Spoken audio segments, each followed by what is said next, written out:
क्या नाम हुआ आपका? अमरिंदर कुमार, कहाँ से आए आप? शालीमार गार्डन से। क्या उद्देश्य था यहाँ आने का? हिंदू एकता जताना, बताना कि सारे हिंदू एक हैं। हमारी जाति कुछ भी हो, हम एक ही भगवान को मानते हैं, एक ही पानी पीते हैं, एक ही हवा में सांस लेते हैं। हमारे भगवान एक है, शमशान एक है। हम यहाँ सब आने की जरूरत क्यों पड़ गई आपको? ये बताने के लिए कि हम एक हैं, क्योंकि जब तक पब्लिक नहीं जाएगी गवर्नमेंट कुछ नहीं करती। नहीं, यहाँ मैसेज लिखा हुआ है कि प्रेजेंट विरोध रैली, किसके विरोध में आप निकाले हैं? हिंदुओं पे जो हो रहे हैं अत्याचार हो रहे हैं, बांग्लादेश में हो रहे हैं। बांग्लादेश को छोड़िए, हर जगह पे हिंदुओं पे अत्याचार है जहाँ पे हिंदू नहीं है। हिंदू यहाँ पे यूनाइटेड नहीं है। हम बचपन से सीखते आ रहे हैं, united we stand, divided we fall. वही बात योगी जी ने हिंदी में कही है, एकता में बटेंगे तो कटेंगे। और मोदी जी ने वही बोली है, एक है तभी सेफ है। और ये बचपन से सबको सिखाया जाता है, तो बस को मानना है। मैसेज देना चाहेंगे अभी? बस वही जो समझते हैं, united we stand, divided we fall अंग्रेजी में। हिंदी में एकता में बल है, बटेंगे तो कटेंगे।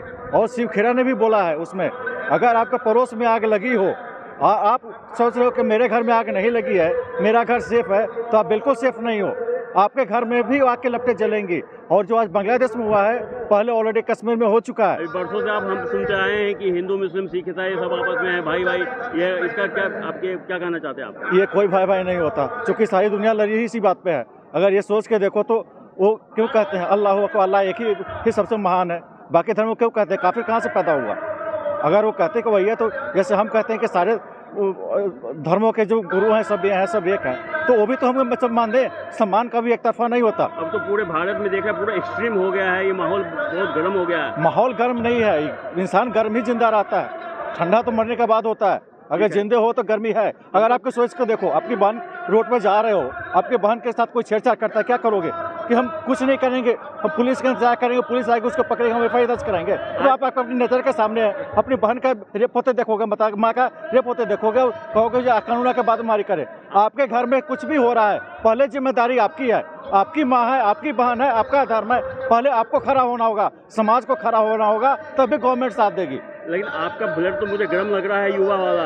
लेकिन आज के युवा बहुत अधिक तो रील्स और फेसबुक और व्हाट्सएप पर लगे हैं, उनके लिए क्या मैसेज है आपके लिए? उनको जो दिखाया जाता है उन्हें वही समझ में आता है जो रील्स में होता है। अब तो देख रहे हो कि यूएस वगैरह में, फ्रांस वगैरह में लोग सर्जरी करा के मेल से फीमेल बन रहे हैं और फीमेल से ये कर रहे हैं। उन्हीं से ब्रेन वॉश किया जाता है, बताया जाता है कि ये सब।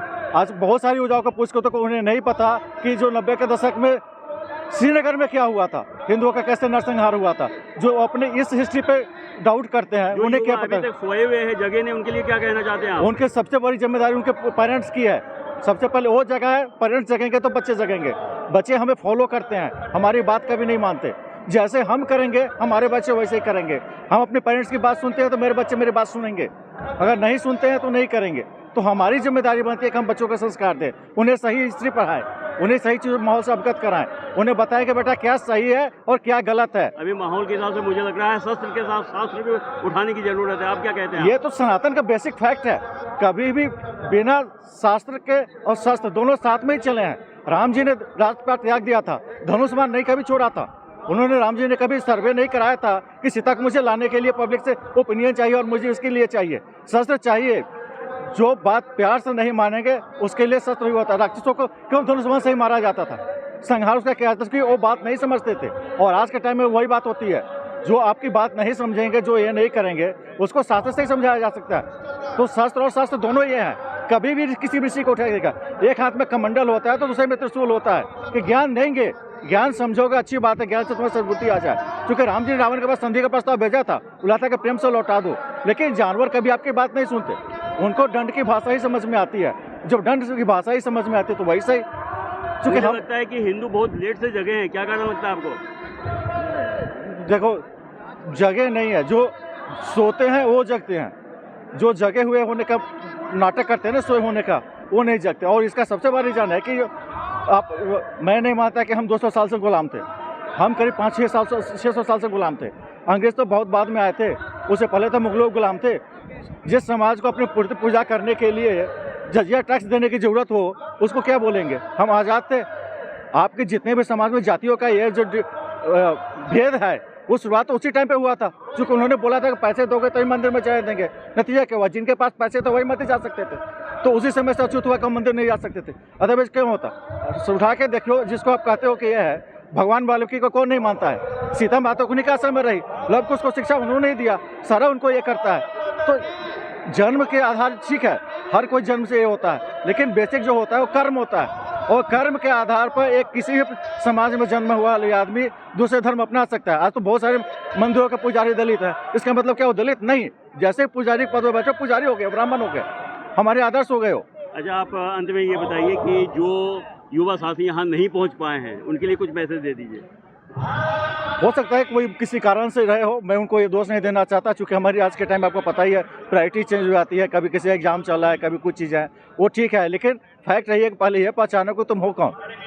तुम अपनी जब तक अपने आप को नहीं पहचानोगे, ये ठीक है एग्जाम पास करके हम नौकरी कर लेंगे, उससे होगा क्या। आप पैसे कमा के रखो, कोई आके लूट के लेकर चला जाएगा। अंत में मैं आपसे ये पूछूंगा, जो बांग्लादेश जो कट्टरपंथी है उनके लिए क्या कहना चाहेंगे आप? उन्हें गवर्नमेंट को वार्निंग देना चाहिए, जिसकी भाई सुधर जाओ, तुम्हारे पास 10 दिन का टाइम दे रहा हूँ, अपनी स्थिति सुधर कर लो, नहीं तो उसके बाद हम तुम्हें सुधार देंगे। चलिए, बहुत बहुत धन्यवाद आपका। धन्यवाद भाई।